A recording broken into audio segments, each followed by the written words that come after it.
এয়া হৈছে ভিডিঅ'টোৰ পাৰ্ট 2 আৰু আপোনালোকক কৈছিলোঁ নহয় যে এই সকলো পিনৰ পৰা এক্সপাৰ্ট বুলি আৰু অলপমান আপোনালোকক দেখুৱাই দিওঁ বলক।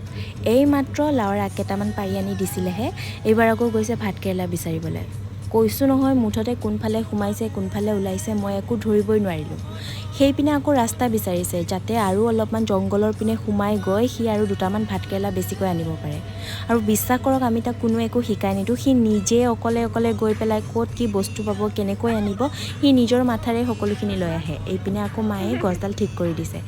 আৰু এইপিনে চাবচোন যে যিমানখিনি আমি পাইছিলোঁ সিমানখিনি দেখুৱাবলৈ নোৱাৰিলোঁ, অকণমান দেখুৱাই দিছোঁ। এইবাৰ আকৌ উঠিব হেনো গছত। এয়া নিজেই ৰছীডাল বান্ধি লৈছে, নিজেই বেগটো লৈছে আৰু উঠি গৈছে গছৰ ওপৰত, কঁঠালটো হেনো পাৰিব। গোটেইখিনি নিজেই কৰিছে যিহেতু কঁঠালটোও পাৰি আনি নিজেই খাইছে। বাৰু মায়ে অকল কঁঠালটো কাটিহে দিছে। আপোনালোকে ভাবিব যিহেতু নিজৰ ভাইটিৰ বেছিকৈ গুণ গাইছোঁ, সেইবাবে আজিলৈ এৰিছোঁ। লগ পাম নেক্সট ভিডিঅ'ত, বাই বাই।